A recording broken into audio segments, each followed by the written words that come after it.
Assalamualaikum warahmatullahi wabarakatuh. Selamat pagi. Terima kasih atas kehadiran Bapak Kepala Sekolah dan para Wakil Kepala Sekolah serta Ibu dan Bapak Kaprok dan Bapak Ibu Guru yang hari ini hadir dalam acara penerapan budaya positif oleh Ibu Dona Puji Astuti, CGP Angkatan 10. Puji syukur kehadirat Allah Subhanahu wa Ta'ala, karena dengan limpahan rahmatnya jualah kita hari ini dapat berkumpul bersama. Dan hari ini mari kita bersama-sama membuka acara kita dengan pembacaan Bismillah. Selanjutnya kita akan berdoa bersama, dan untuk yang beragama Islam kita akan berdoa menurut agama masing-masing, dan yang non-Islam silakan melakukan doanya masing-masing. Berdoa mulai.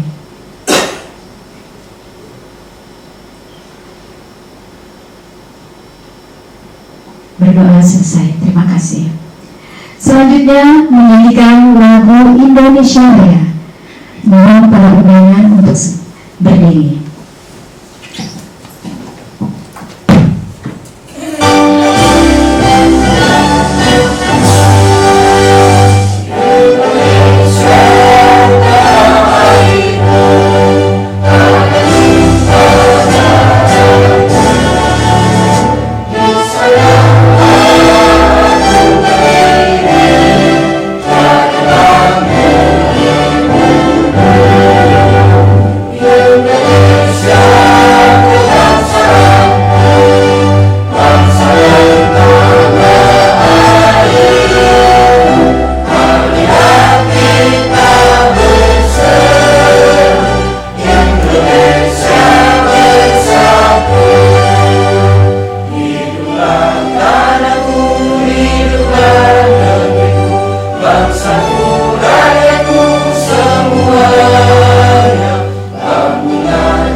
Selanjutnya, sambutan Kepala Sekolah kepada yang terhormat Bapak Adi Jubair, kami persilakan.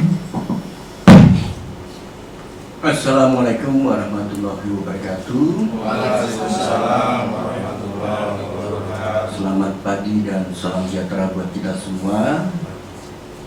Hari ini kita akan melaksanakan programnya duduk penggerak dari Bu Dona Puji Astuti MPD. Kemudian beliau adalah angkatan 10, dan saya selaku pimpinan berharap nantinya di angkatan 11 kita bisa dapat porsi 2 atau 3 duduk penggerak. Karena saya lihat nilai positifnya dari duduk penggerak inilah, terutama untuk di Samarinda dan di Kaltim pada umumnya. Duduk penggerak ini tujuannya ada 2, jadi pengawas atau jadi kepala sekolah. Dan pengawas kita tahu sendiri, kemarin ada Pak Hendro, kemudian yang sudah pensiun Pak Abdul Karim, yang sering kita lihat beliau adalah orang-orang yang cukup bagus sebagai narasumber dalam bidang pendidikan. Oleh itu, kuasai materi dunia pendidikan. Kemudian kalian adalah orang-orang yang di lapangan, persis sekali apa yang dirasakan secara praktek, kemudian secara teori jadi sinkron. Itulah sebabnya saya selalu mendorong teman-teman untuk nanti menggantikan generasi kami. Ya. Generasi kita itu pengawas itu cukup banyak. Sekarang kalau tidak salah kata Pak Haryono kemarin ada 4 atau 7 yang sudah masuk di dalam pengawas. Artinya beban mereka terkurangi. Dan insya Allah ini hal yang paling bagus saya kira, karena kita secara pribadi sebagai guru harus mengupdate terus apa yang terjadi di dunia global saat ini. Ya. Nah, budaya positif sendiri adalah bagian daripada sekolah yang menyediakan tempat yang aman dan nyaman bagi siswa. Ya. Jadi itu harus memang kita ciptakan. Lihatlah dunia industri yang maju, yang pesat, yang bagus, mereka menanamkan selalu budaya positif. Ya. Budaya positif disiplin setiap pagi, kemudian ada brainstormingnya, ada pencerahannya, kemudian ada yel-yelnya, memberi semangat setiap pagi dan setiap pulang pada saat mereka laporan untuk hasil pekerjaannya. Oleh sebab itu budaya itu sangat bagus, karena kita SMK selalu berhubungan dengan dunia industri. Bagaimana menciptakan anak-anak kita menjadi orang yang mandiri, dan itu tergantung daripada seluruh warga sekolah, guru dan tenaga kependidikan. Dan dengan adanya guru penggerak, ada 4 orang kita yang masih bertahan di sekolah. Mudah-mudahan budaya ini akan menyebar. Budaya ini akan diberikan masukan-masukan seperti apa nantinya. Untuk saat ini saya melihat adalah secara general hampir setiap anak-anak itu bermain game di dalam kelas. Kalau tidak ada gurunya, atau misalnya di jam istirahat. Oleh sebab itu bagaimana kita memecah konsentrasi anak itu dengan membuat budaya positif yang baru. Seperti apa yang kita bisa gerakkan mereka sehingga mereka berada di 8 jam di sekolah itu terfokus pada belajar, bermain, dan berkolaborasi dengan guru-guru yang ada.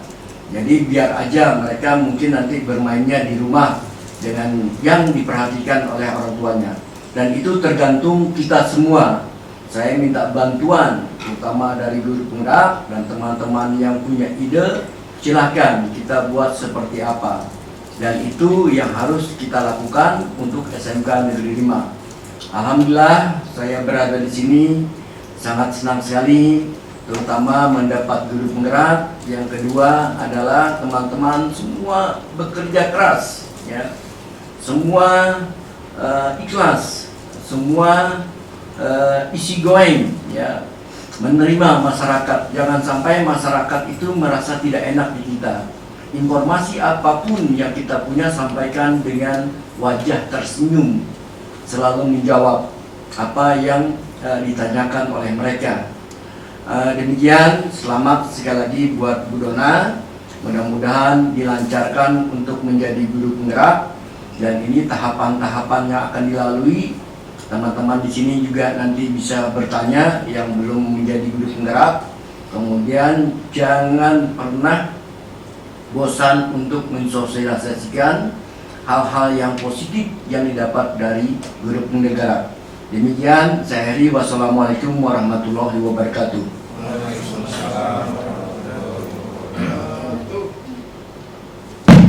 Terima kasih Bapak. 7 menit Pak. Terima kasih Pak, sambutan dari Bapak. Dan selanjutnya, sebelum kita masuk ke materi dari Ibu kita Dona Puji Astuti MPD, ada pantun untuk membuka acara kita.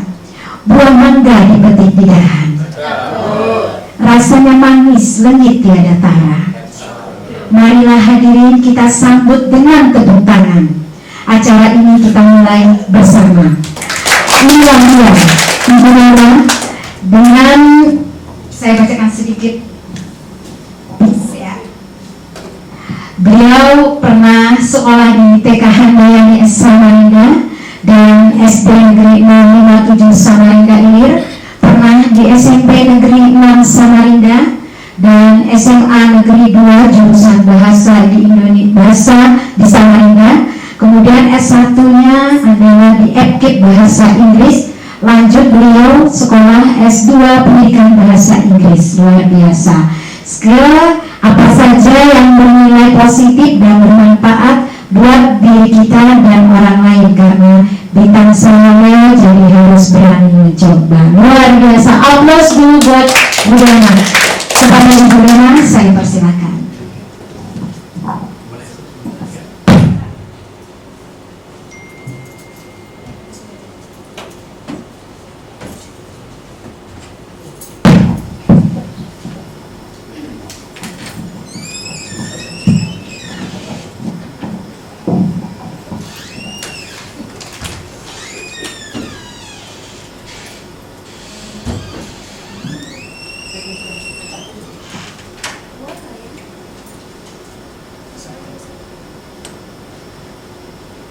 Oke, assalamualaikum warahmatullahi wabarakatuh.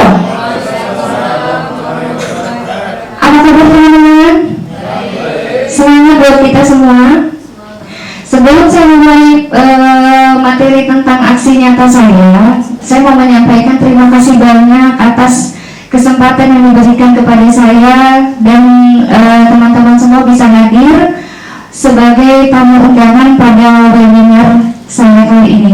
Tugas kali ini untuk melengkapi tugas calon guru penggerak, yaitu di model 1.4 aksi nyata. Kebetulan saya ini di CGP Angkatan 10. Ya, jadi ini pertama kali kegiatan webinar ya. Ya, jadi sebenarnya bisa Zoom, bisa juga bentuk Zoom, tapi saya pengennya ketemu lebih akrab lagi dengan teman-teman, jadi kita bisa ketemu langsung bersuara, jadi nggak harus lanjut. Oke, kita langsung mulai. Definisi budaya positif, teman-teman pasti tahu saya rasa budaya positif itu apa. Ya kan, kita semua bahkan sudah melakukannya sesuai dengan apa yang kita pahami. Nah, di sini budaya positif adalah sekumpulan nilai, sikap dan perilaku yang mendukung lingkungan supaya aman, inklusif dan produktif. Dalam konteks sekolah, budaya positif mencakup upaya untuk menciptakan lingkungan belajar yang membuat siswa itu memiliki inspirasi untuk berprestasi, merasa dihargai, dan terlibat dalam komunitas sosial. Jadi budaya positif ini tidak hanya pada peserta didik terutama, guru dan lingkungan sekolah juga secara umum. Budaya ini berfokus pada penguatan perilaku positif dengan cara membangun hubungan yang sehat serta mendukung adanya perkembangan sosial dan emosional siswa. Next. Nah, kalau kita sudah tahu definisi, maka kita harus tahu manfaatnya apa. Nah, di sini saya menjelaskan yang pertama adalah manfaatnya, yaitu peningkatan kinerja akademis. Nah, di sini apa yang kita tingkatkan adalah motivasi belajar. Kenapa motivasi belajar? Siswa yang termotivasi untuk belajar di dalam lingkungan yang mendukung, maka dia akan aktif. Ya kan, kita bisa lihat dalam pengajaran kita sehari-hari. Keterlibatan aktif. Jadi peningkatan kinerja akademis ini bisa dilihat dari motivasi belajar serta keterlibatan aktif. Keterlibatan aktif di sini adalah dengan budaya positif, maka mendorong siswa untuk dalam proses belajar mengajar sehingga meningkatkan pemahaman dan retensi materi. Jadi kalau dia udah aktif, maka dia antusias banget untuk belajar dan terus berprestasi. Seperti itu. Next. Yang kedua adalah pengurangan perilaku negatif. Nah, kalau misalnya dia udah aktif, saya rasa perilaku negatif dapat kita kurangin kan ya. Negatif dalam artian banyak hal. Nah, di sini terutama salah satu contohnya adalah bullying. Bullying ini hal yang sederhana, tapi maknanya itu dalam dan dampaknya pun kita nggak cuma sekarang, tapi bisa berproses atau pada akhirnya kita bisa lihat. Penurunan bullying ini yaitu kita lingkungan harus memiliki lingkungan yang inklusif dan mendukung mengurangi insiden bullying dan kekerasan di sekolah. Maka harus ada disiplin yang konstruktif, artinya membangun disiplin itu dengan cara apa? kita lakukan pendekatan yang fokus pada pemahaman dan perbaikan perilaku serta membantu mengurangi perilaku negatif. Nah, seperti itu. Next, yaitu kesejahteraan emosional dan sosial. Kalau siswa itu udah merasa aman dihargai, maka dia akan merasa bahwa emosional mereka itu terjaga, gitu kan. Kalau dia merasa, oh sekolahku udah aman, aku sudah bisa, aku udah efektif, aku udah aktif, aku udah antusias, aku udah bahagia di SMK 5, berarti dia merasa nyaman. Yang kedua, pengembangan keterampilan sosial. Budaya positif di sini mendukung perkembangan keterampilan sosial seperti empati, komunikasi, dan kerjasama. Kita bisa lihat kan, misalnya dari organisasi intrasekolah OSIS, maka yang terjalin atau terbangun adalah komunikasi dan kerjasamanya. Selanjutnya adalah meningkatkan keterlibatan dan motivasi. Dengan kita melibatkan siswa, maka ada partisipasi aktif yang bisa meningkatkan dan memotivasi mereka untuk merasa dihargai dan didukung dari lingkungan sekolah agar mereka berusaha lebih keras. Jadi siswa ini berlomba untuk menciptakan prestasi. Nah, kita bisa lihat mungkin melalui ekstrakurikuler ya. Kemudian lomba-lomba yang diselenggarakan di luar, maka partisipasi dari siswa ini semangat, antusias untuk ikut. Next. Dan selanjutnya adalah hubungan yang lebih baik. Hubungan yang seperti apa yang kira-kira lebih baik? Yang pertama antara guru dan siswa. Betul nggak sih? Kita harus menjalin hubungan baik dengan siswa? Setuju ya? Setuju. Kenapa? Untuk memfasilitasi pembelajaran dan hubungan. Kalau kita nggak ada hubungan baik dengan siswa, maka otomatis siswa itu nggak akan interest untuk masuk jam kita. Ya kan, dia akan merasa bahwa Allah itu jam ibu ini begini udah nggak masuk juga dapat nilai. Wah, jangan sampai. Next yaitu kolaborasi antar siswa. Kenapa kolaborasi antar siswa? Di sini siswa belajar untuk bekerja sama dengan baik dan memperkuat ikatan sosial serta kemampuan kerja dalam tim. Selanjutnya adalah meningkatkan kepuasan dan kesejahteraan guru. Tadi udah siswa, sekarang kita harus dari segi gurunya sendiri, maka guru itu harus merasa puas dan sejahtera. Dengan cara yang seperti apa? Maka lingkungan kerja yang positif. Guru akan merasa lebih dihargai dan didukung dalam lingkungan yang positif ya. Kalau lingkungan kerjanya positif, berarti kita otomatis termotivasi untuk melakukan hal-hal yang positif yang kemudian jadi contoh siswa kita untuk diikuti oleh mereka. Kemudian motivasi mengajar. Teman-teman punya motivasi mengajar nggak? Harus. Kalau udah pagi berangkat dari rumah niatnya untuk mengajar, diawali dengan disiplin waktu, jangan telat, on time, itu semangat pasti buat kita. Motivasi mengajar itu guru di sini lebih termotivasi untuk mengajar dengan baik sehingga dampaknya positif dan berkualitas dalam pendidikan. Nah, terus apa lagi nih? Siswa udah, guru udah. Yang terakhir adalah partisipasi atau dukungan dari orang tua. Dengan cara apa? Komunikasi kita yang baik. Orang tua lebih terlibat. Kita libatkan orang tua di sini. Seandainya bila ada anak yang bermasalah, maka tugas wali kelas adalah menjembatani antara pihak sekolah dan orang tua. Seperti itu. Juga mungkin kalau agak sedikit di atas, maka kita harus berhubungan dengan guru BK, bahkan levelnya sampai ke kepala sekolah kalau memang masalah itu dirasa harus melibatkan kepala sekolah. Kemudian keterlibatan orang tua dalam beberapa kegiatan. Partisipasi orang tua dalam kegiatan sekolah meningkat sehingga mereka otomatis mendukung semua kegiatan yang diadakan sekolah. Contoh konkretnya seperti apa? Contoh konkret di sini kita bisa lihat dari adanya peningkatan hasil ujian. Setuju nggak Bapak Ibu? Saya pindah sini ya. Setuju kan adanya bahwa peningkatan hasil ujian itu adalah contoh konkret dari manfaat budaya positif? Setuju ya? Kenapa sih sekolah yang menerapkan budaya positif seringkali melihat peningkatan dalam hasil ujian? Sekolah itu dinilai berhasil jika hasil ujian dan prestasi akademis siswa itu meningkat, ya kan? Jadi ayo kita mulai berlomba-lomba untuk menciptakan generasi yang prestasi, pelan-pelan tapi slowly but sure. Next yaitu penurunan kasus disiplin. Penurunan kasus disiplin ini, maka data menunjukkan penurunan signifikan dalam kasus disiplin dan insiden kekerasan. Tingkat kehadiran yang lebih baik, seperti saya sebut tadi dari awal, siswa yang bahagia, yang nyaman di kelas, maka dia otomatis menghindari yang namanya alpa. Setuju? Setuju. Dia akan berusaha untuk hadir tepat waktu di setiap pelajaran. Tingkat kehadiran, kemudian lingkungan fisik yang mendukung. Lingkungan juga mendukung. Komponen utama budaya positif nggak hanya personalnya aja, tapi yaitu lingkungan fisik yang mendukung. Kita bisa lihat dari apa? Dari bentuk sekolah yang bersih, aman, dan terorganisir. Kelas yang tertata rapi dengan ruang yang memadai untuk belajar dan berinteraksi. Dasar kamu sudah seperti itu? Mudah-mudahan menuju ke situ. Kemudian interaksi sosial yang positif. Dia termasuk mendukung budaya positif. Kenapa? Karena dengan adanya hubungan yang sehat dan saling menghormati antar siswa, guru, dan staf, maka otomatis positif hubungan yang terjalin. Pendekatan yang inklusif dan non-diskriminatif dalam memperlakukan semua anggota komunitas sekolah. There is no different each other, nggak ada perbedaan satu sama lain, semuanya sama. Next, yaitu adanya kurikulum dan program pembelajaran. Ini termasuk komponen utama juga. Kalau dari lingkungan sudah, orang-orangnya sudah, maka kita perhatikan ke kurikulum lagi dan program pembelajaran.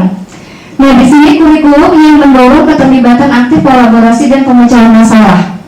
Sekarang kan kita lagi booming yang namanya kurikulum merdeka ya. Nah, di situ peran serta aktif dari murid, dari peserta didik kita. Kemudian program yang mendukung pengembangan keterampilan sosial dan emosional siswa. Kemudian lagi selanjutnya komponen utama adalah penguatan perilaku positif. Di mana di sini ada sistem penghargaan dan pengakuan untuk perilaku baik dan prestasi. Contohnya, ini ada anak kita yang ikut pertandingan atau perlombaan di luar dan dia juara. Kita berikan ucapan apa? Siapa yang bisa?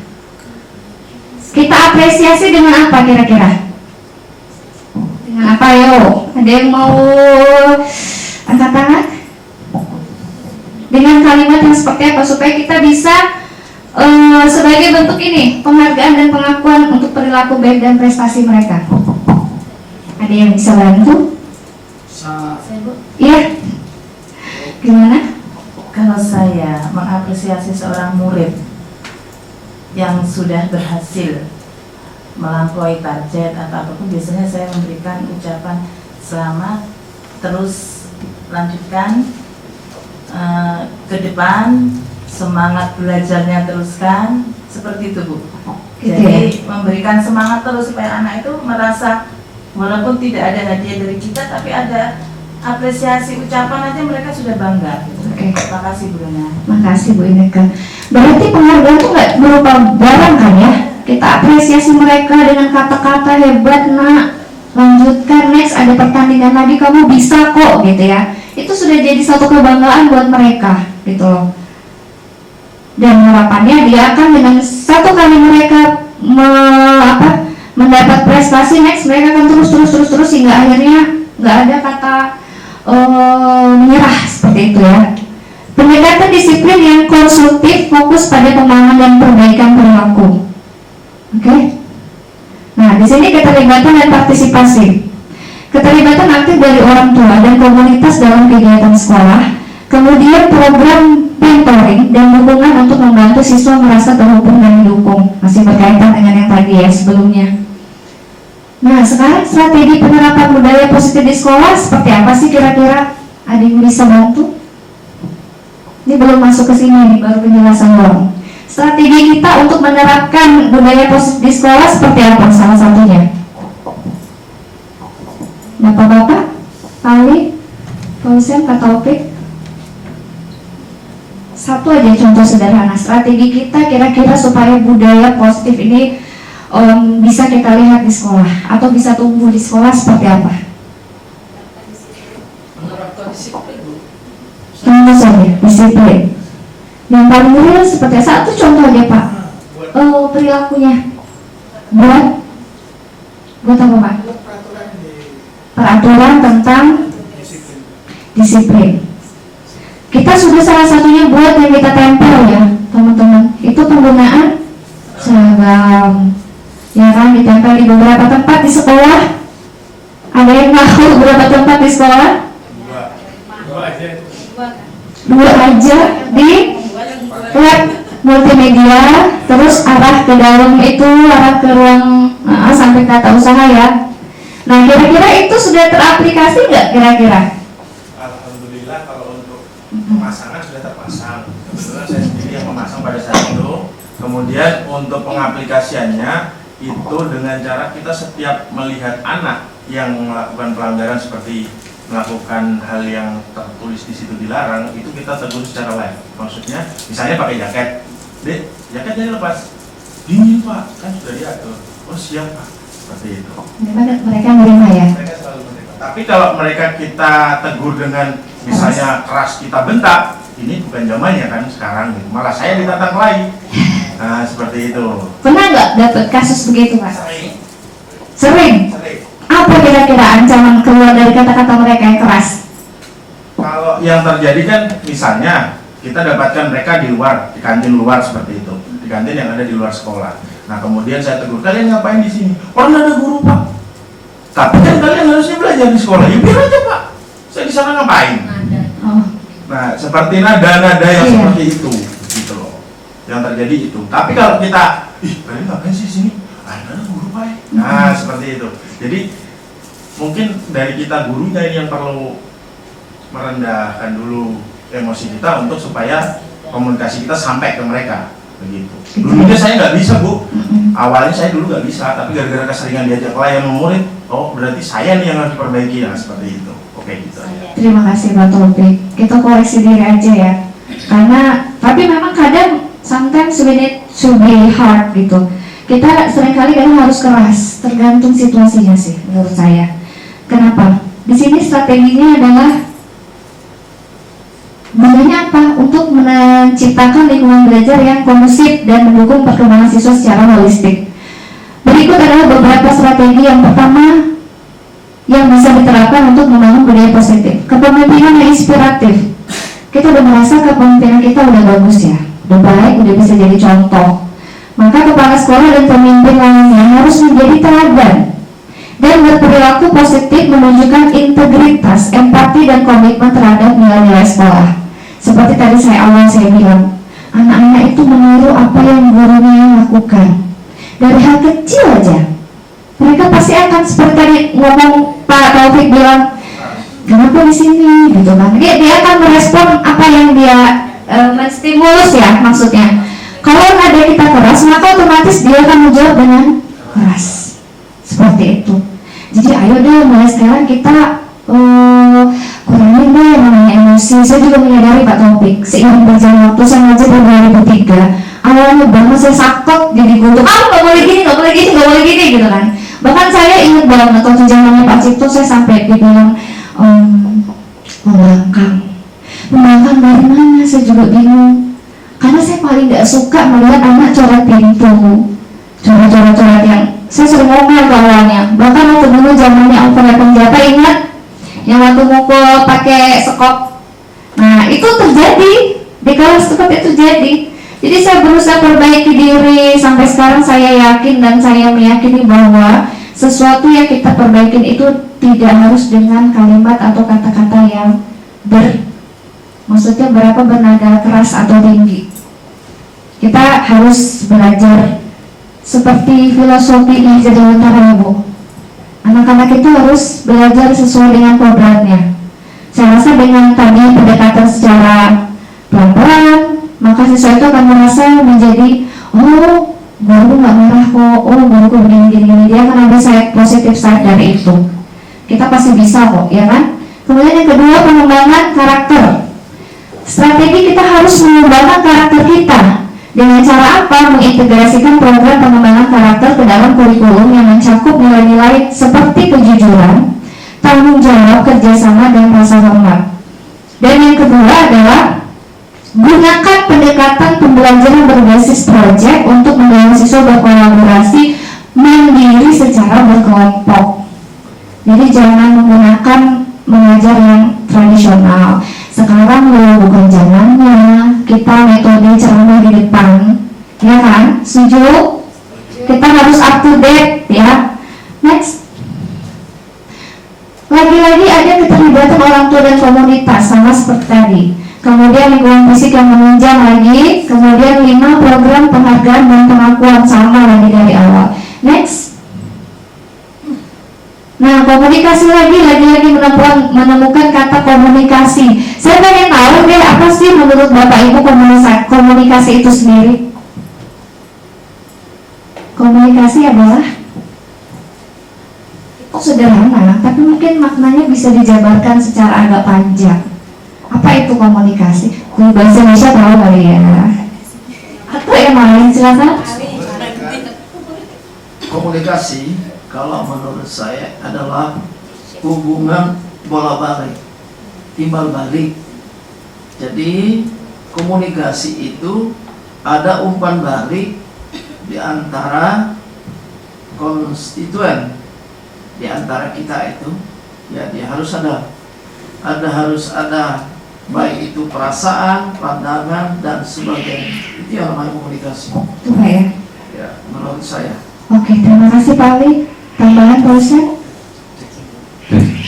Ya, saya setuju dengan apa yang disampaikan oleh Pak Ali. Menambahkan sedikit. Menurut saya untuk komunikasi ini sebenarnya simpel sih.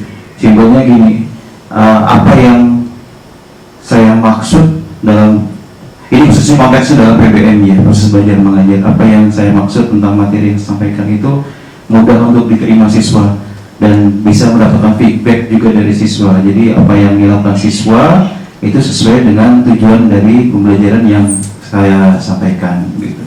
Dan juga kita harus memahami, artinya ketika kita PBM itu tidak semua siswa itu fokus terhadap materi yang kita sampaikan. Memahami bagaimana memahaminya, pasti ada saja siswa itu yang tidak fokus. Nah itu pasti ada sesuatu. Artinya kita jangan sampai menjudge anak ini, wah ini anak ini tidak baik, anak ini kurang lagi sebagainya. Mungkin kita tidak tahu apa yang terjadi di belakangnya. Nah itu kita bisa memahami, saling komunikasi antara kita dengan siswa tersebut, dari hati ke hati kita bisa lakukan, dan apa yang mereka rasakan kita juga dapat rasakan. Nah itu mungkin terjadi dalam komunikasi itu. Oke. Terima kasih. Oke, bisa saya simpulkan secara sederhana, komunikasi terjadi dari dua pihak ya. Ada Pak Riz? Saya mau nambah sedikit aja. Komunikasi kalau di dalam pelajaran saya Bu ya, karena ada komunikasi bisnis kami, itu adalah proses pertukaran informasi antara komunikator dan komunikan. Keren. Artinya kan dalam komunikasi kan ada kelompok dengan perseorangan atau individu atau dengan kelompok. Itu artinya proses pertukaran informasi. Jadi harus ada dua. Artinya komunikator berarti yang menyampaikan, komunikator adalah yang diajak berbicara. Mungkin itu saja. Terima kasih. Oke, terima kasih teman-teman. Jadi sebenarnya betul komunikasi terjadi di dua pihak. Tujuannya buat apa? Yang satu untuk menyampaikan maksud, ya kan, baik dari tujuan pembelajaran. Kemudian disampaikan apa? Yang disampaikan adalah hal-hal penting yang harapannya bisa apa? Harapannya bisa nyambung antara dua pihak. Itu komunikasi. Kalau salah satu aja yang paham, satu enggak, itu bukan komunikasi. Seperti itu ya. Nah, udah komunikasi terjalin, maka harus efektif lagi. Komunikasi itu ada berarti nggak efektif ya, ya kan?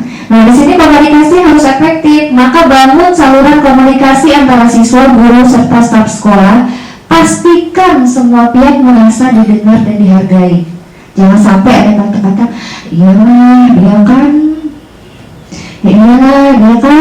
itu hapus semuanya. Karena semua harus merasa dihargai bahwa aku di sini sama seperti yang lain. Kemudian adakan pertemuan rutin antara siswa dan guru untuk mendiskusikan isu-isu yang mereka hadapi dan mencari solusi bersama. Pernah nggak ini kita terapkan di kelas? Ada misalnya refleksi, hari ini gimana anak-anak? Udah paham? Ada yang kurang paham atau perlu dijelaskan lagi? Itu berarti kita adakan salah satunya pertemuan rutin supaya di pertemuan berikutnya masalah yang dihadapi di pertemuan sebenarnya tidak akan terulang kembali, seperti itu. Kemudian yang ketujuh, pelatihan dan pengembangan profesional. Nah, ini time to us gitu, untuk mengikuti pelatihan dan dari guru dan staf untuk mengembangkan keterampilan mereka dalam mengelola kelas dan membangun hubungan positif dengan siswa. Yang namanya belajar nggak cuma di sekolah, di luar pun belajar, yaitu dengan mengikuti pelatihan. Kemudian dorong guru untuk menggunakan metode pengajaran yang inklusif dan mendukung partisipasi aktif siswa. Kedelapan, penerapan disiplin yang adil dan konsisten. Kita harus punya disiplin, tadi kata Pak Andi, disiplin, maka aturannya harus jelas dan konsisten. Diulang. Jangan disiplin hari ini. Tuh kayak tadi aturan yang ada di situ ditempel. Kalau bisa jangan cuma ditempelkan saja, tapi kita ulang dan kita jelaskan ke peserta didik kita biar save in their mind, gitu, biar terekam di memori mereka. Terapkan aturan disiplin yang jelas dan konsisten, tetapi juga adil dan mendidik. Pendekatan restoratif dapat digunakan untuk menangani konflik dan pelanggaran dengan cara yang memperbaiki hubungan. Maka libatkan siswa dalam proses pembuatan aturan. Kemarin bikin aturan ada siswa nggak? Saya boleh tanya nih. Tadi waktu bikin yang itu seragam tatip. Ya, maksudnya apakah melibatkan siswa? Iya. Iya ya. Iya. Persis kali Pak ya. Ya. Berarti udah terpenuhi yang di sini, libatkan siswa dalam proses pembuatan aturan untuk meningkatkan rasa kepemilikan. SMK 5 itu punya saya, punya kami semua, maka kami harus peduli, salah satunya dengan melibatkan mereka dalam pembuatan aturan sekolah. Next.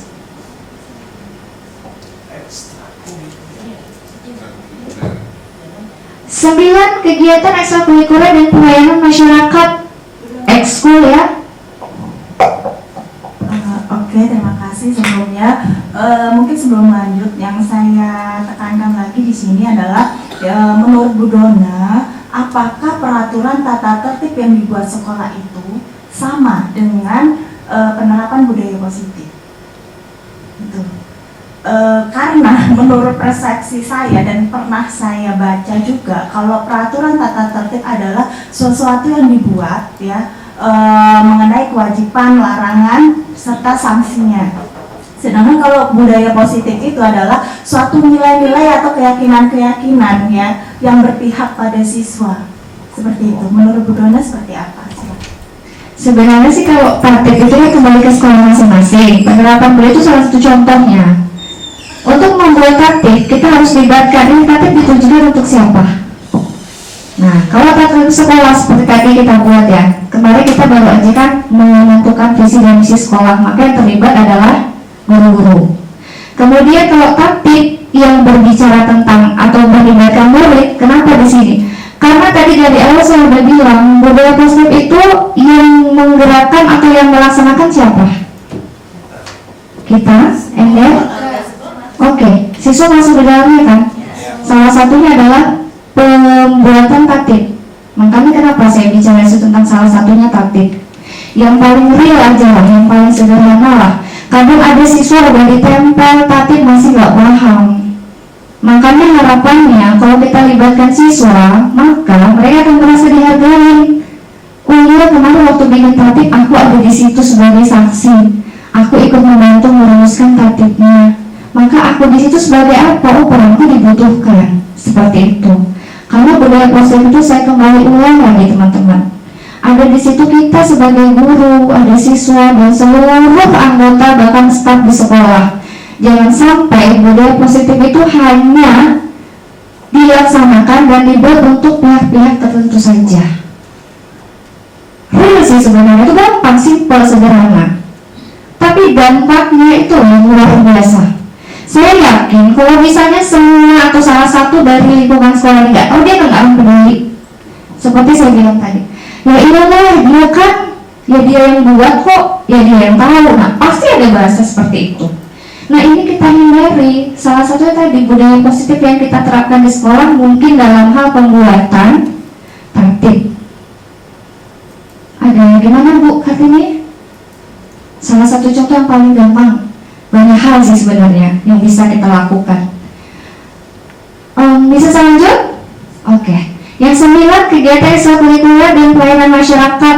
Kita harus kembangkan ekskul kita di sekolah. Banyak kan ekskul kita ada berapa ya? Harus ya 14. Maka fasilitas harus dikembangkan sesuai dengan bakat dan minat siswa. Kita dorong mereka untuk berinteraksi positif dengan sesama.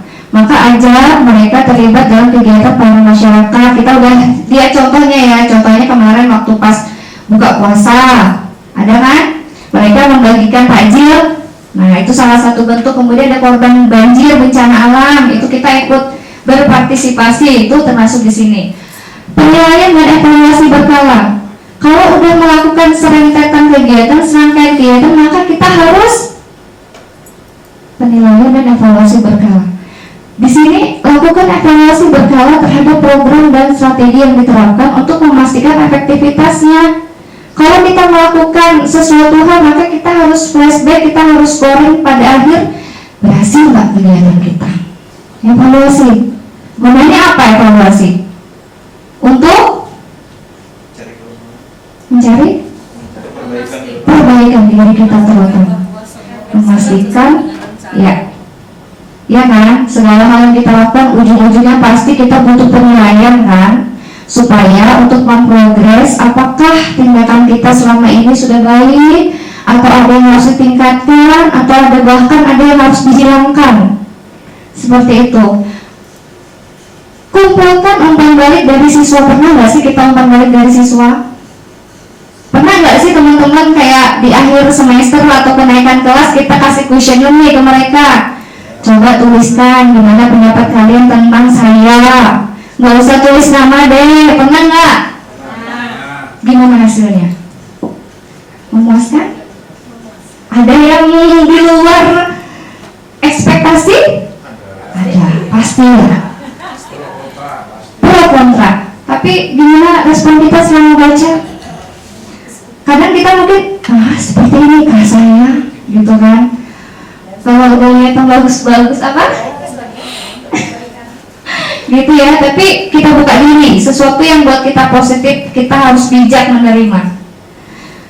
Kumpulkan umpan balik dari siswa, guru dan orang tua untuk melakukan perbaikan yang diperlukan. Next. Nah, kita udah menginjak kepada kesimpulan. Kesimpulan di sini, dengan menerapkan strategi tersebut, maka sekolah dapat menciptakan budaya positif yang mendukung perkembangan akademis dan sosial emosional siswa, serta membangun komunitas sekolah yang harmonis dan produktif. Selesai? Next. Nah, ini foto kegiatan saya. Ini waktu kita masih ingat? P5. Next. Ini semuanya foto-foto. Nah, ini semuanya foto waktu P5. Kemudian ini waktu di kelas pembelajaran, dan seperti itu juga. Ini juga kemarin di kelas KS, 12 KS. Iya, yang di tengah 12 DKV. Nah, ini waktu pemilihan OSIS yang kemarin. Nah, saya tutup dulu. Bunga mawar di tepi kali, mekar indah dipandang mata. Sampai di sini kita berhenti, semoga esok bertemu kita. Saya silakan kepada moderator kembali. Baik, terima kasih Bu Dona, luar biasa ya dari paparan Ibu tadi mengenai penerapan budaya positif yang bisa kita ambil bersama. Mungkin di sini kita akan buka sesi tanya jawab ya Bapak Ibu. Silakan kita berbagi, karena tidak ada yang disalahkan maupun tidak ada yang benar, tidak ada yang salah. Kita sama-sama di sini saling menggali ilmu, memberikan yang terbaik untuk sekolah kita SMK Negeri 5 Samarinda yang tercinta. Baik, mungkin silakan Bapak Ibu ada yang ingin bertanya. Oh, Bu Ineke, terima kasih, silakan Bu Ineke. Terima kasih, karena tadi tujuannya mencari kebaikan dan mencari ilmu. Saya sangat senang. Yang ingin saya tanyakan terlebih dahulu adalah 5 kontrol guru dalam penerapan disiplin sekolah. Apakah masuk dalam budaya disiplin, Bu Dona? Masuk ya? Masuk. 5 kontrol guru. masuk kayaknya ya Bu di Ini langsung dijawab atau di ini dulu? tidak masuk tidak? Kalau masuk saya mau bertanya kelanjutannya, gitu ya. Di dalam 5 kontrol penerapan disiplin sekolah itu ada penghukum, kemudian ada pembuat rasa bersalah, teman, kemudian pemantauan dan manajer. Di mana akhir dari semuanya itu nanti kita berharap ke siswa menjadi seorang manajer dari diri masing-masing anak. Nah, saya sering menerapkan ini, saya pribadi ya, teman-teman nanti mungkin punya pengalaman sendiri. Sering menerapkan pada 5 kontrol ini pada teman. Jadi saya berharap dengan saya menjadi teman, mereka bisa bercerita apa saja dengan saya, keluh kesahnya apa, kemudian mungkin punya problem apa, sehingga saya bisa menanganinya dari dialog-dialog pribadi ya, mungkin sering seperti itu. Tetapi ada feedback baliknya dari mereka, karena kita sudah berperan sebagai teman, anak ini kadang lost control. Siapa kita, gitu kan? Kita harus saya buruk ini, bukan ya, tapi ada aturan-aturan norma yang harus mereka pegang, gitu kan, harus kita pegang. Pernah saya ini baru-baru aja terjadi, saya memang sering melakukan pola teman. Kemudian anak ini melakukan kesalahan, saya nasihati. Ternyata anak ini punya tipe yang introvert. Kemudian di rumah juga punya problem dengan ibunya, ABCD segala problem saya lihat. Ternyata dari situ dia menarik diri dari saya. Jadi setelah saya merasa kita teman, baik-baik aja, sukut setiap hari, cerita apa saja. Nah begitu ada satu kesalahan dia, kemudian saya dudukkan, saya berperan sebagai guru di situ, sebagai orang tua, bukan teman lagi sudah. Nah akhirnya anak itu seperti menarik diri. Kok ibu jadi gitu sih? Nah seperti itu. Kok ibu bukan teman saya lagi sih? Anak-anak yang seperti itu. Nah saya mau tahu, mungkin Bu Dona punya pengalaman atau punya jawaban dari saya ini, bagaimana saya harus bersikap? Karena saya merasa Andi kok semakin jauh ya, dengan saya gitu. Padahal saya bukan itu maksud saya gitu. Justru saya mau mendekat. Akhirnya saya dekati lagi. Ini belum sampai bisa ini saya dekati lagi gitu. Dari orang tuanya, dan wah ini apa yang salah dalam diri saya gitu ya. Terima kasih Bu Dona. Assalamualaikum warahmatullahi wabarakatuh. Waalaikumsalam warahmatullahi wabarakatuh. Luar biasa ya Bu Ineke ya. Ini mungkin langsung kita bahas Bu Dona. Iya. Oke. Karena agak panjang, saya minta langsung jawab ya. Kalau saya pasti 5 posisi kontrol guru itu masuk ke dalam bagaimana untuk menumbuhkan budaya positif. Contohnya tadi kalau menindaklanjuti kasus Bu Ineke memilih peran sebagai teman. Bagus sih menurut saya pun mungkin akan berlaku sama seperti itu. Tapi itulah tadi, kadang emosional siswa itu kita nggak bisa tebak.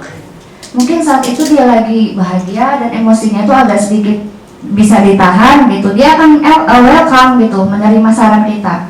Masalahnya kita nggak tahu kan situasi yang ada di belakang yang dihadapi mereka gitu loh.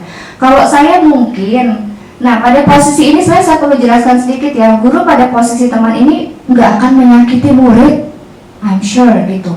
Karena kita merasa kita ini sebagai teman dia gitu kan. Kita memang guru tapi kita memposisikan diri kita sebagai teman.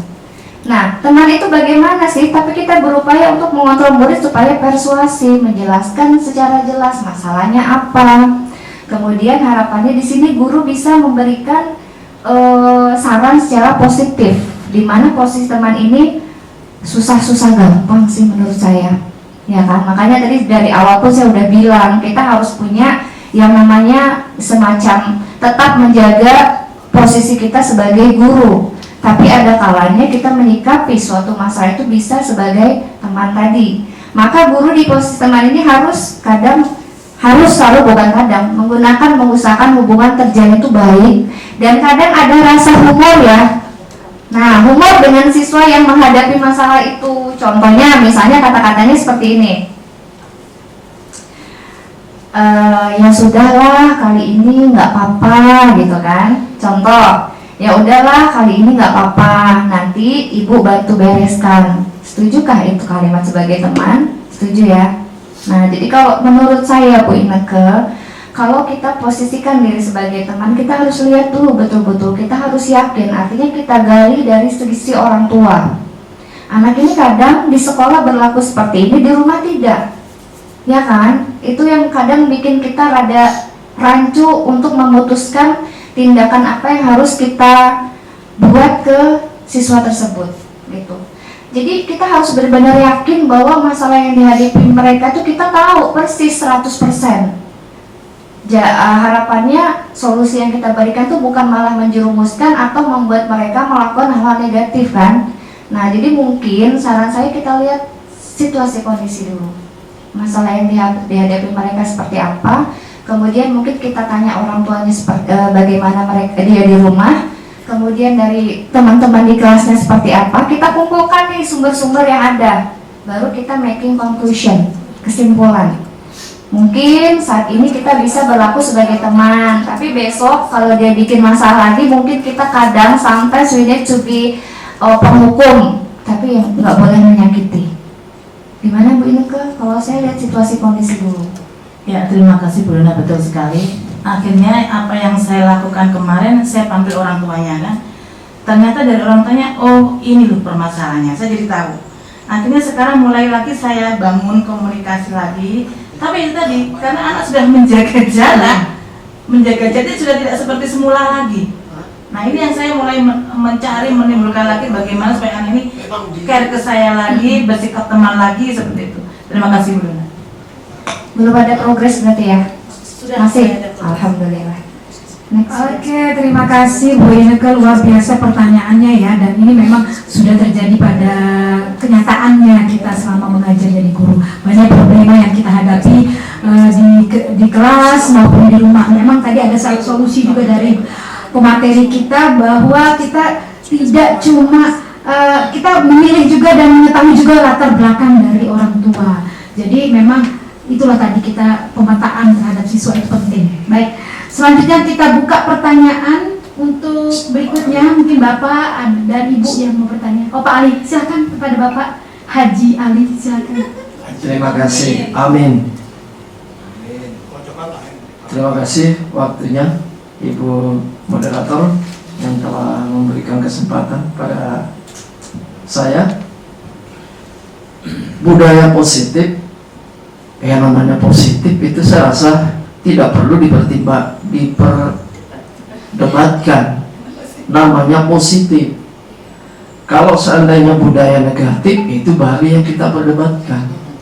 Nah, yang kita harus bicarakan di sini budaya positif mana yang harus kita sampaikan di lingkungan sekolah kita, kepada siswa kita dan kepada teman-teman kita.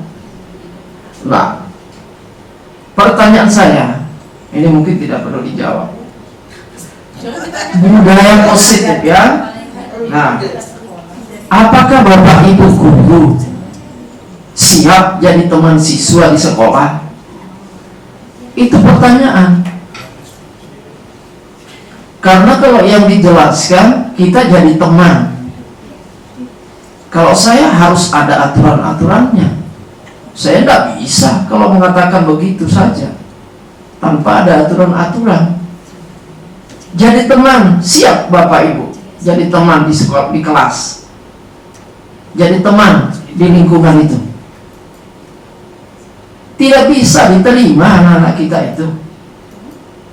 Dia akan menganggap Bapak Ibu gurunya itu, coba lihat saja, ketemu di jalanannya, di lorong aja. Apakah anak-anak itu Assalamualaikum? Tidak kan? Bahkan Bapak Ibu kalau perlu ditabrak. Ini yang tidak bisa saya. Ini perlu dibicarakan. Kebebasan itu sampai di mana? Jadi kalau saya sendiri pribadi, kalau saya mengajar di kelas, di lingkungan sekolah, saya bukan temannya kalian. Saya adalah guru, adalah murid saya. Bagaimana perilaku anak? Bagaimana sikap anak itu terhadap guru dan orang tua? Kalau teman, Bahasanya ya gampang aja kita sebut teman. Tapi seperti apa aplikasinya gitu? Bapak Ibu merasa sendiri kok. Sedikit kalau anak itu dirangkul, seperti apa Bapak Ibu? Wibawanya di mana di situ? Bapak, anak-anak sekarang ya oke. Makanya kalau di kelas itu saya atau dimanapun, di kelas ini Bapak sebagai guru, Anda sebagai anak saya. Nah, bagaimana pembatasannya di situ? Kita tetap seperti teman. Tapi kalau kita terapkan itu agak susah. Kalau menurut saya, segala aturan-aturan juga diterapkan di sekolah. Bagaimana kita bikin aturan itu? Gurunya sendiri pakai sandal kok di luar jalan-jalan, bajunya nggak beres. Apa yang mau dicontoh di situ, Bu? Saya terus terang saja, cara berpakaian saja guru-guru itu sudah nggak bisa dicontoh. Mohon maaf. Nah, ini budaya positif yang mana yang harus kita berikan sama anak-anak. Kita bikin peraturan, pakaian ini tidak boleh pakai sandal, gurunya pakai sandal kok. Jalan-jalan, apa yang mau dicontoh ini? Ini sudah bertahun-tahun di kepala saya. Karena memang saya dididik jadi guru, mulai SPG. Cara berpakaian kami diajari. Nah, cara berkomunikasi kami diajari. Nah, itulah bedanya. Mohon maaf, yang bukan dari SPG. Nah, gitu. Jadi saya berhadapan dengan anak-anak, saya tidak mau bilang saya adalah teman kalian. Bukan. Di kelas saya tetap gurunya. Guru dan anak itu bagaimana? Itu perlu pemahaman, perlu aturan-aturan yang jelas. Nah, sehingga anak-anak kita baru bisa menerapkan apa yang kita inginkan yang sebenarnya itu. Gampang kok. Kalau siswa itu sudah mengetahui dirinya, oh saya ini siswa, saya seperti apa ini? Saya selalu begitu, Bu. Kalian kalau di luar daripada lingkungan sekolah, ada teman saya. Mau seperti apa? Kamu saya ajak main bola, ayo main bola. Tenang Bapak, ini tidak apa-apa. Namanya main bola. Saya bukan guru di situ, adalah temannya. Tapi kalau di lingkungan sekolah, saya nggak bisa bilang itu temannya. Oke? Mungkin ini perlu kita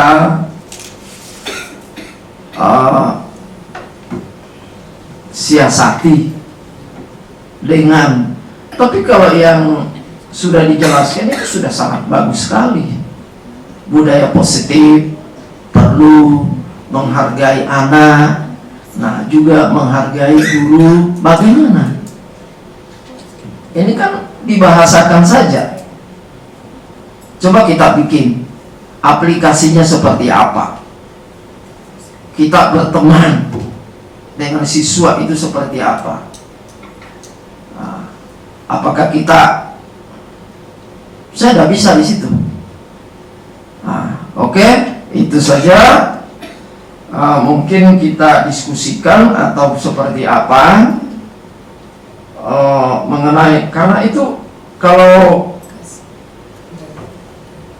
artinya saya mengatakan saya bukan teman, juga tidak. Ini di sini tidak sakral. Cuma kalau membahasakan itu kita sebagai teman, kayaknya enggak. Ya seperti apa kalau kita guru dan siswa itu sebagai teman? Di situ. Apa penyampaian kita nanti pada saat memberikan materi kepada siswa itu, apa bisa tersampaikan dengan bagus karena kita ini berteman? Mana tambah bermain-main dia? nggak mungkin. Ya itu tergantung kepada gurunya lagi mungkin. Itu nanti kan akan muncul itu bahasa, tergantung bapak ibu gurunya, manis atau kasar dan sebagainya, mungkin seperti itu. Kalau saya sih, ya selalu saya menyampaikan materi maupun di kelas dimanapun, ya saya sampaikan dulu, bapak mau bicara, Anda anak saya, tolong dengarin bapak. Kan itu bukan teman kalau ngomong begitu. Saya rasa itu aja. Mungkin ada masukan yang lain. Terima kasih. Kalau bikin aturan yang saya bilang tadi, kita dulu yang menjalankan aturan itu, karena aturan itu semestinya itu keluar dari kita dan untuk kita dan untuk anak kita demi kebaikan kita bersama. Assalamualaikum warahmatullahi wabarakatuh. Waalaikumsalam warahmatullahi wabarakatuh. Luar biasa ya Pak Ali ya. Banyak. Oke, silakan mungkin Bu Susi langsung. Baik, terima kasih atas waktu yang diberikan. Setelah mendengarkan pemaparan dari Bu Dona dan juga tanggapan dari beberapa teman-teman, subhanallah ya, kita intinya punya tujuan yang sama gitu ya untuk anak didik kita. Saya setuju yang disampaikan dengan Pak Ali, saya setuju dengan yang disampaikan Bu Inike, saya setuju juga dengan yang disampaikan Bu Dona.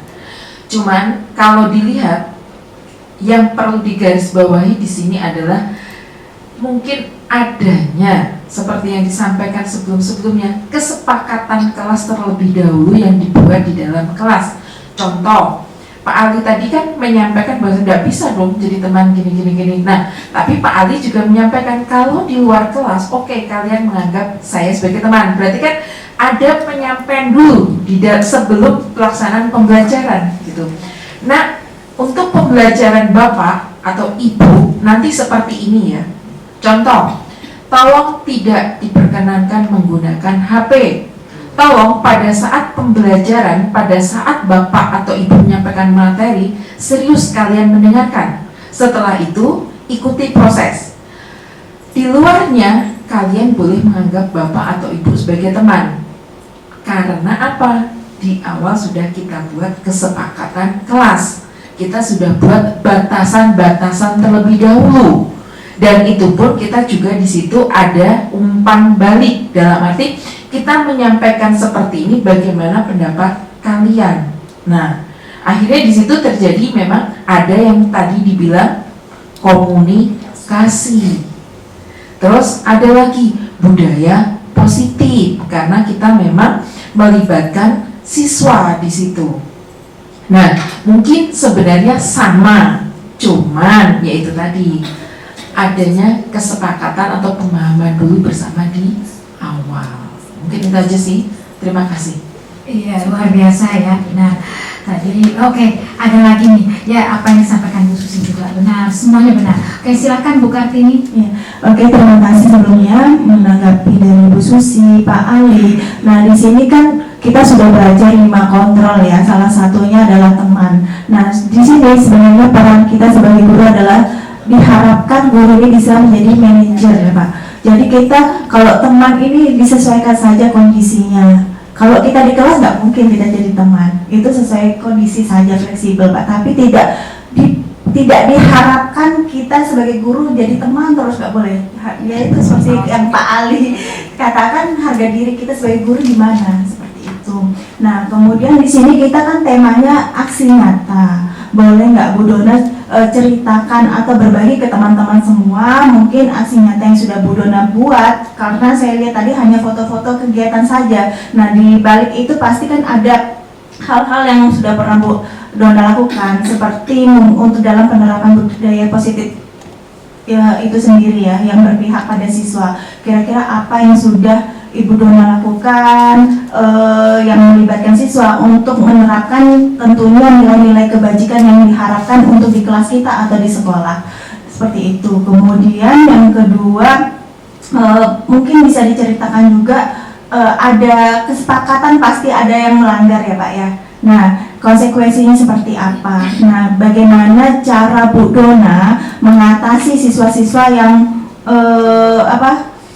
melakukan perilaku yang di luar atau melakukan pelanggaran dari kesepakatan yang sudah kita buat. Itu penanganannya seperti apa. Kemudian tentunya juga dalam penerapan budaya positif ada tantangan-tantangan yang Ibu Dona lakukan sebelum teman-teman yang lain juga melakukan. Mungkin bisa diceritakan, dibagi di sini, di-sharing di sini.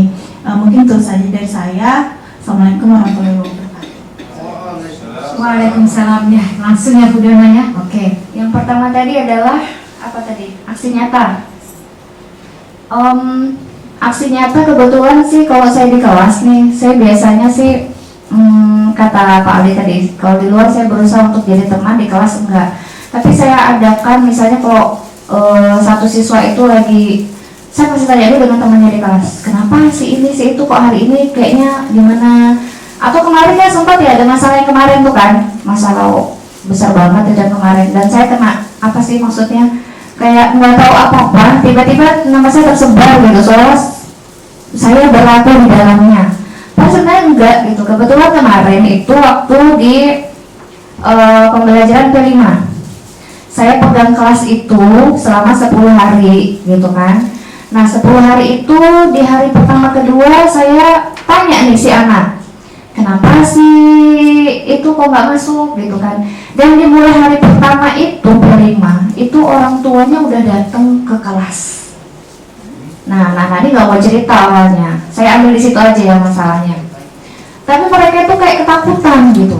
Mereka keluar satu-satu. Saya tanya nih, kenapa Mbak? Nggak ada jawab. Karena itu pertama kali saya masuk di kelas itu gitu kan. Nah kemudian saya tanya lagi, sudah satu orang keluar, kedua keluar, ketiga keluar, itu mimik wajahnya itu nggak karu-karuan, nggak mau cerita dia.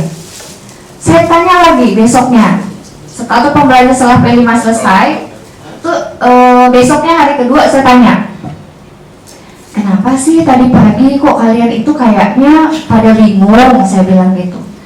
Enggak nih, soalnya ada orang tua si A datang cari anaknya turun atau enggak.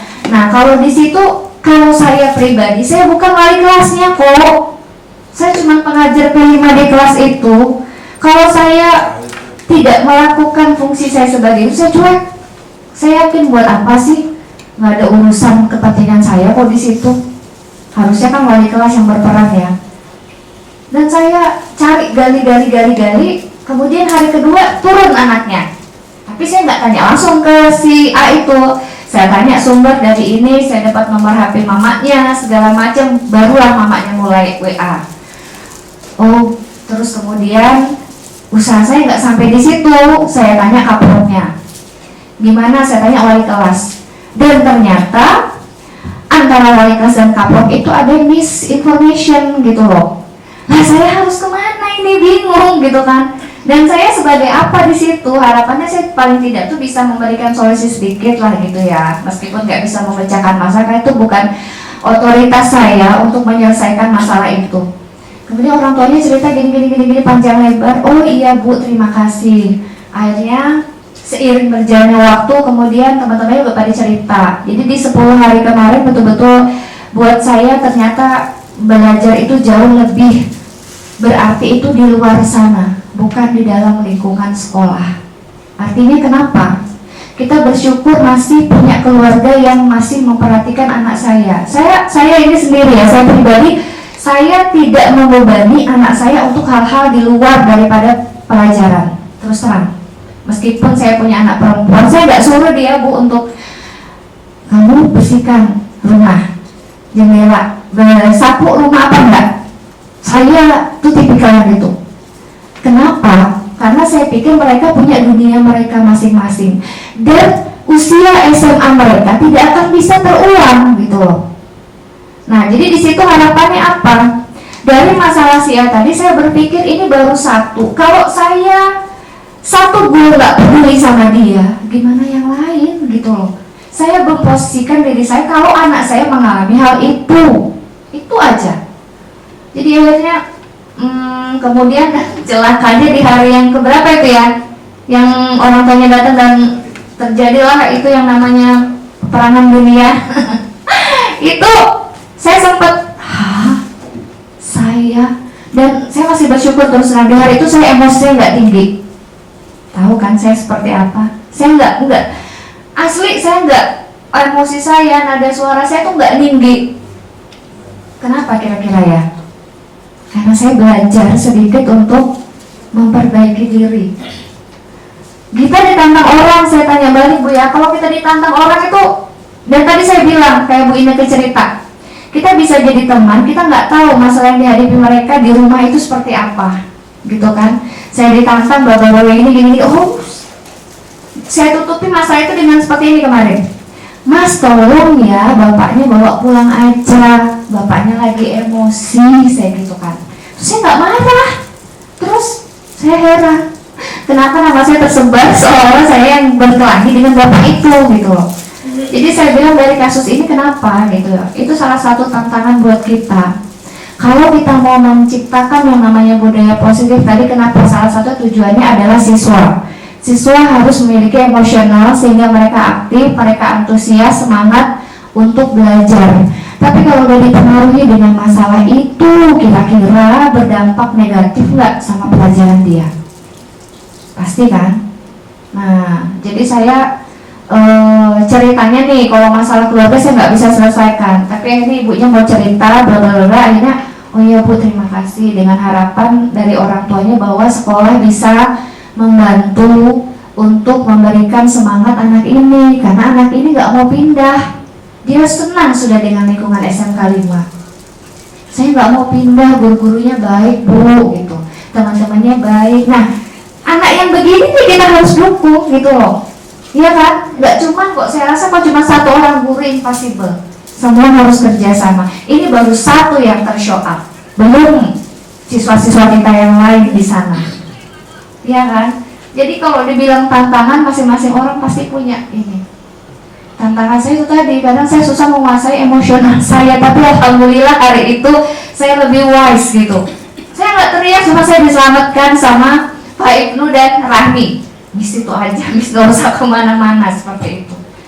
Nah, jadi dari situ harapan saya mungkin kita nggak tahu ya masalah yang kita hadapi, masing-masing orang kan beda.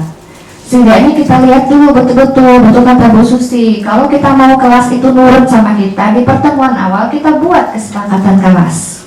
Harapannya apa? Supaya kita berharga di depan anak-anak. Iya kan?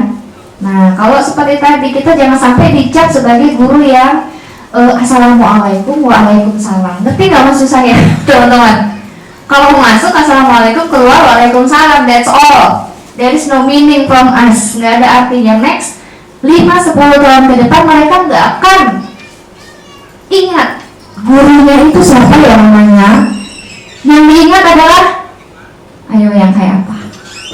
Guru yang itu loh, miss dulu sering marah-marah di kelas kami, gini-gini. Itu yang akan menjadikan mereka itu menjadi seseorang yang positif dan bermanfaat di masyarakat seperti itu. Dan saya alhamdulillah ya, kadang saya pernah nerima di Facebook Messenger, Miss makasih ya Miss, udah kemarin gini kemarin efeknya tuh sekarang kami merasa benar sih apa yang Miss katakan itu. Sekeras-kerasnya Miss ternyata yang kami rasakan manfaat itu bukan pada saat itu, tapi di depan atau beberapa tahun lagi baru berasa dampaknya. Apalagi pertanyaan Bu Kartini tadi ya? Tantangan tadi sudah. Tantangan sudah sih input, terus apalagi udah ya? Sudah kayak sudah tercover semua itu. Ya mudah-mudahan kita jangan sampai main keras atau menyakiti siswa kita, karena salah-salah nanti kita akan dipidanakan. Jadi jaga emosional kita tuh nggak gampang. Tapi alhamdulillah saya semenjak ikut ini ada perubahan. Dan saya merasa banyak sekali dosa atau kekurangan yang saya lakukan di masa lalu. Dan ini saatnya saya dikasih kesempatan. Kenapa nggak dicoba? Alhamdulillah, luar biasa ya efek dari pendidikan guru penggerak. Saya aplaus dulu buat guru. Ya, saya juga mengajak teman-teman yang memang perlu kita tuh perlu belajar. Tidak perlu stop di sini, kita harus belajar memperbaiki diri. Luar biasa. Tidak ada manusia yang sempurna, karena manusia itu ada apa sih? Ya, manusia itu apa sih gitu. Tidak ada yang sempurna di dunia ini. Ada saja kekurangan kita dan kelebihan kita. Luar biasa Bu Dona. Baik teman-teman, sebelum kita buka lagi sesi tanya jawab, kita relax dulu, santai dulu, ada ice breaking yang ingin kita lakukan bersama supaya jangan tegang gitu ya. Oke, sudah siap ya? Sudah siap. Mohon berdiri dulu ya teman-teman, kita ice breaking sedikit.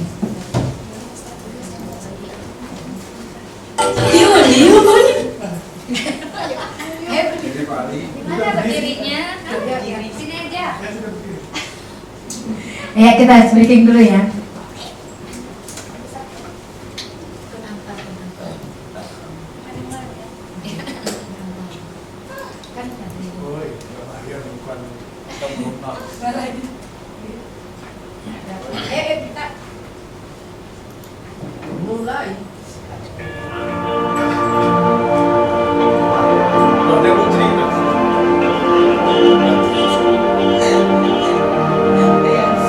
لأجاريهم قلدت ظاهر ما فيهم فبدوت شخصا آخر كي أتفاخر وظننت أنا أني بذلك حزت غنى فوجدت أني خاسر فتلك مظاهر لا نحتاج الفانا كي نزداد جمالا جوهرنا هنا في القلب كلامنا نرضي الناس بمانا نرضى كل حاجة ذاك جمالنا يسمو يتعالى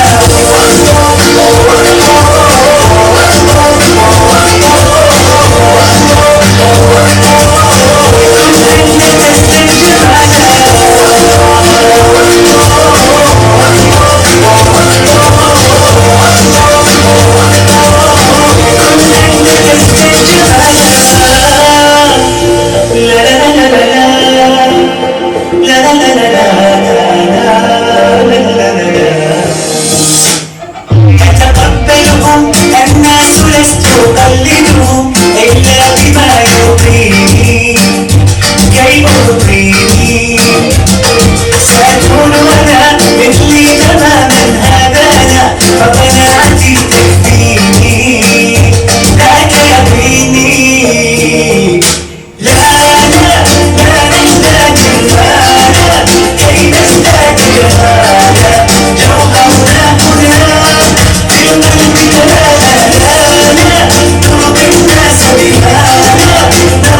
semangat ya. Ini salah satu strategi kita juga agar kelas kita menyenangkan ya Bapak Ibu. Mungkin bisa kita sentil sedikit-sedikit seperti ini karena memang otak itu perlu santai, rileks, jangan tegang melulu. Kalau dengan kita bekali seperti ini, anak-anak itu jadi nyaman gitu dan betah di kelas. Oke, selanjutnya mungkin kita buka sesi mungkin 2 pertanyaan karena memang waktunya masih ada. Silakan Bapak Ibu yang ingin membahas kembali, berbagi, kemudian kita sama-sama di sini berdiskusi luar biasa ya. Silakan saya buka kembali.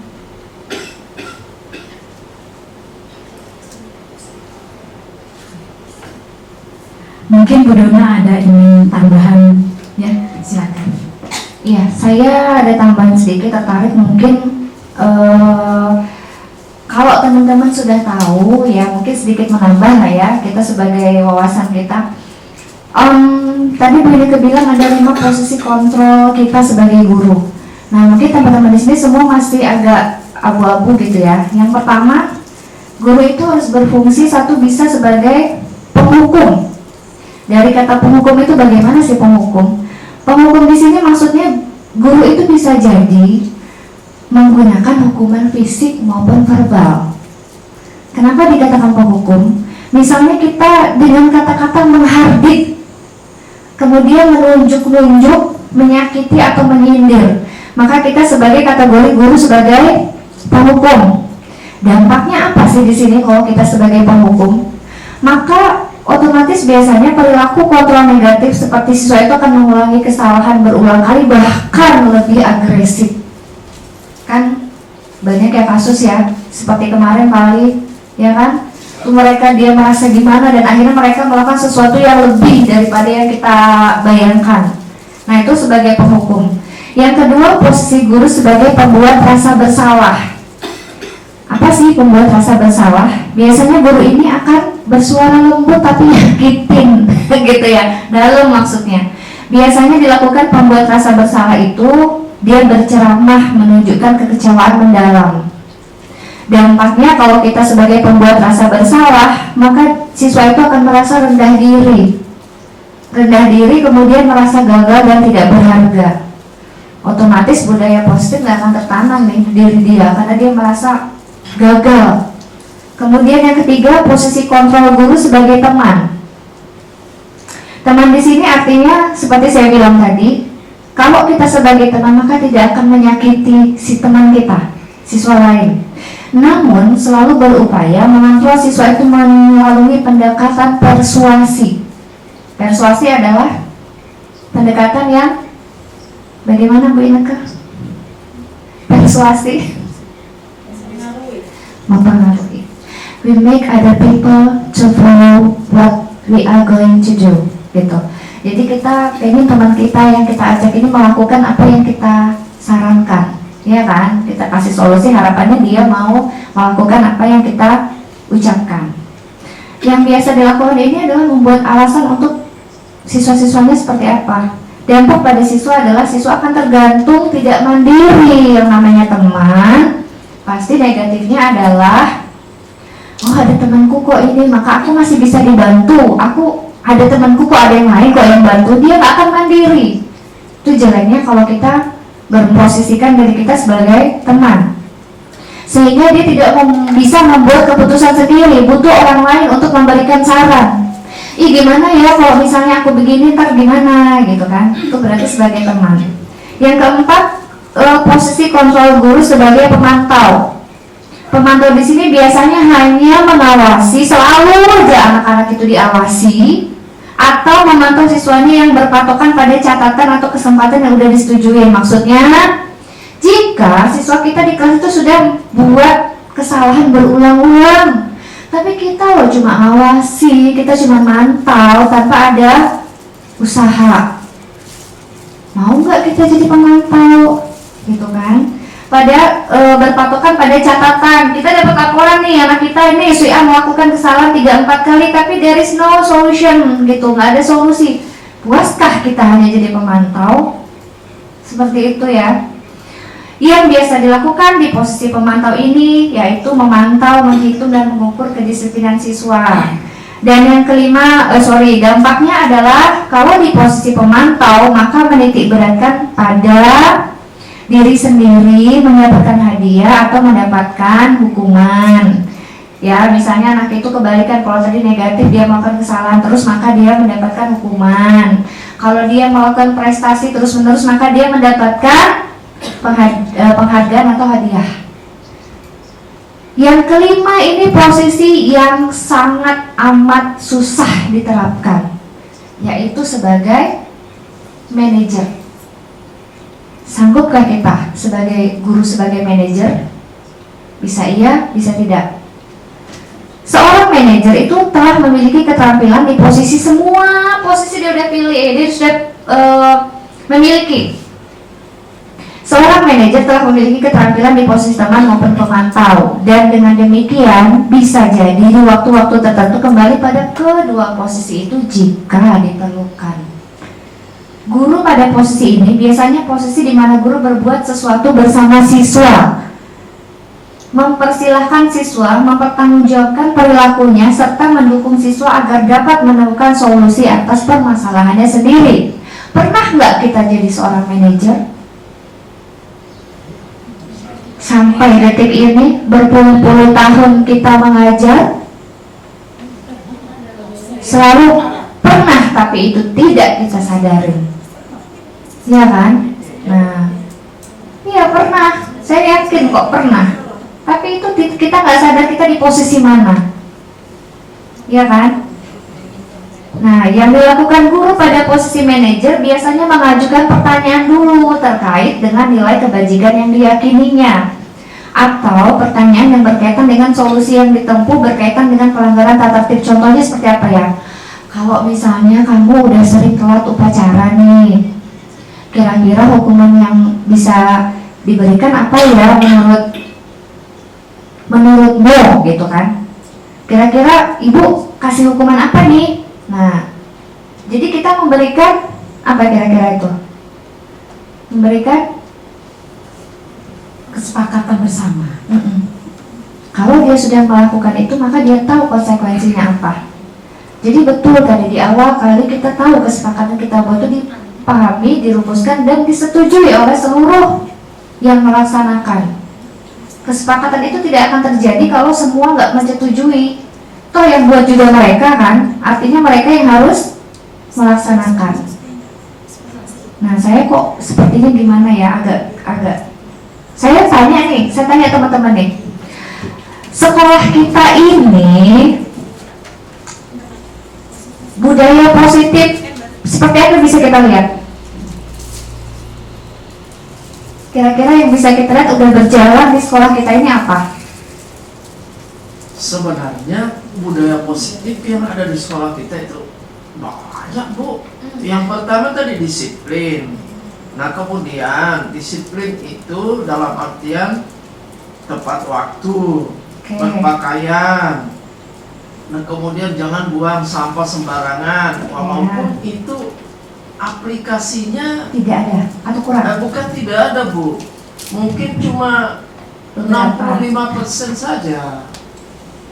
Itu semuanya kita selalu sudah berusaha dengan cara itu. Nah, seperti juga apa yang Ibu sampaikan, posisi di mana Bapak Ibu guru itu pada semua apa yang dibacakan tadi. Memang dengan sendirinya kita selama ini sudah manajer, Bu. Iya. Manajer kita ini. Tambahan-tambahannya kalau yang dibilang berteman, apalagi tadi, Bu? Pemantau, penghukum. Sebenarnya semuanya kita ada pada posisi itu, tapi kita tidak bisa memetakan. Iya, benar. Nah, Ibu Pamul itu sudah manajer berapa tahun, Bu? Cuma kita tidak tahu seperti apa memetakannya itu. Itu mungkin yang perlu kita sampaikan sama teman-teman itu. Tidak ada yang salah di situ, semua bagus dan semuanya kita melakukan itu.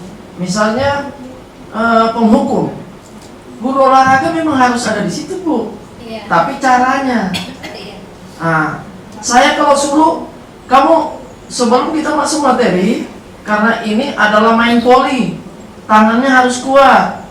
betisnya harus kuat, kuda-kudanya seperti apa? Lari keliling dulu 5 kali, itu kan menghukum, Bu. Tapi tujuannya kan bagus. Kalau guru matematika disuruh lari seperti itu dulu, saya nggak tahu. Ini ada guru-guru yang harus tahu seperti itu. Kamu lari ke sana kemari, siapa yang kalah? Skocam. Itu kejadiannya kemarin, yang gila itu yang memarahi saya. Makanya kalau saya mau penjarakan, dia masuk penjara. Karena tidak ada. Kenapa dia lari? Membawa bola, dia tidak sampaikan sama temannya. Setelah dia kalah, saya tanya, apa hukumannya? Kalau kalah, tidur. Ibu seperti apa? Mau berteman dengan anak seperti itu? Kalau kalah, bola ini diantar ke temannya, apa hukumannya tadi yang Bapak sampaikan? Tidur. Ibu mau jawab apa itu? Ibu aja yang normal-normal aja, saya tanya begitu. Ibu mau terima dengan kata-kata begitu? Berarti anaknya tidak normal. Saya juga emosi. Tidak mungkin, saya ini guru kok dibilangin begitu. Tidak terima saya. Saya tidak mau berteman yang begitu. Oke, terima kasih. Assalamualaikum warahmatullahi wabarakatuh. Waalaikumsalam warahmatullahi wabarakatuh. Luar biasa ya Pak Ali ya. Memang tantangan kita sebagian guru itu seperti itu Pak Ali. Ya, terkadang kita tuh niatnya tuh memang mendidik itu pasti, tapi kadang salah dipahami oleh anak-anak. Memang itulah luar biasa yang kita dapatkan. Semoga keikhlasan kita itu semua mendapat pahala dari Allah Subhanahu Wa Taala. Baik Bapak, Ibu masih ada waktu mungkin sekitar 7 menit ya. Mungkin ada lagi yang ingin bertanya, ingin membahas, ingin berbagi. Yuk kita berdiskusi pada kesempatan ini. Silakan. Terima kasih. Boleh saya nambah sedikit aja Pak? Ya. Saya penasaran sih. Saya mendapatkan 5 kontrol guru memang dari guru-guru penggerak ya. Dan dari teman-teman yang sudah guru penggerak kemarin memberikan materi ini juga. Untuk 5 kontrol guru, penghukum, pembuat rasa bersalah, teman, pemantau, dan manajer. Semua sebetulnya kita lakukan dalam kelas rasanya. Saya kalau melihat uraiannya itu, oh iya saya pernah jadi pemantau. Oh iya saya pernah penghukum. Pernah membuat rasa bersalah, dan itu kita sadari gitu loh. Setiap kita melakukan pembelajaran itu ada gitu loh. Padahal itu diharapkan kan tidak ada sebetulnya. Diharapkan semua menuju ke guru yang menjadi manajer, kan begitu Bu Dona ya. Nah, saya bertanya pada Bu Dona, bagaimana seharusnya supaya kita ini di komunitas guru kita ini semuanya bisa menjadi manajer Bu Dona, sehingga kelas menjadi menyenangkan dan apa tujuan sekolah menyenangkan tercapai. Nah, kita menjadi guru yang dirindukan siswa, betul Bu Susi. Terima kasih. Kalau saya ditanya begitu ya, saya nggak bisa jawab karena karena itu tergantung dari yang lain, tergantung dari diri kita sendiri. Kita mau jadi nggak manajer gitu, dimulai dari kita sendiri. Tapi setidaknya kita bisa mencontohkan yang terbaik di depan anak-anak kita, gitu. Jadi betul tadi yang namanya belajar, yang namanya mengajar. Sudah berpuluh-puluh tahun, bahkan sampai detik ini saya merasakan kekurangan saya banyak sekali, gitu kan. Ya kalau lihat merasa berdosa ya, udah berapa tahun saya nggak lulus, bantu meluluskan anak-anak, tapi kok saya ini nggak berubah sifat saya, gitu. Nah jadi kalau ditanya gimana cara menciptakan manajer-manajer itu kembali ke masing-masing individu. Seperti kemarin kita change mindset kan, dimulai dari diri kita sendiri. Kita berani keluar dari zona nyaman. Kita banyak yang lihat kadang ada persepsi bahwa guru yang tua itu atau guru yang senior itu tidak mau menerima perubahan. Nah itu jadi tantangan buat kita, gimana kita mau jadikan manajer kalau kita nggak didukung sama teman-teman gitu kan. Kalau saya sih milihnya, kalau saya pengen teman-teman jadi manajer, saya dulu yang contohkan deh. Saya nggak akan suruh kok mereka berubah, tapi saya mencontohkan dari sikap dan perilaku saya sendiri. Harus kita dulu Bu ya, kita dulu yang rajin. Iya. Itu yang utama, disiplin waktu dulu. Contohkan kalau masuk kelas nggak terlambat. Karena dari hal kecil itu kadang, ini pengalaman saya di kelas. Kalau kemarin gini ya, Abang nggak tahu saya menurut teman-teman gimana, salah atau benar saya minta masukan. Kalau saya masuk di kelas duluan saya masuk Bu, alhamdulillah saya kalau nyampe di sekolah itu jam 7 kurang.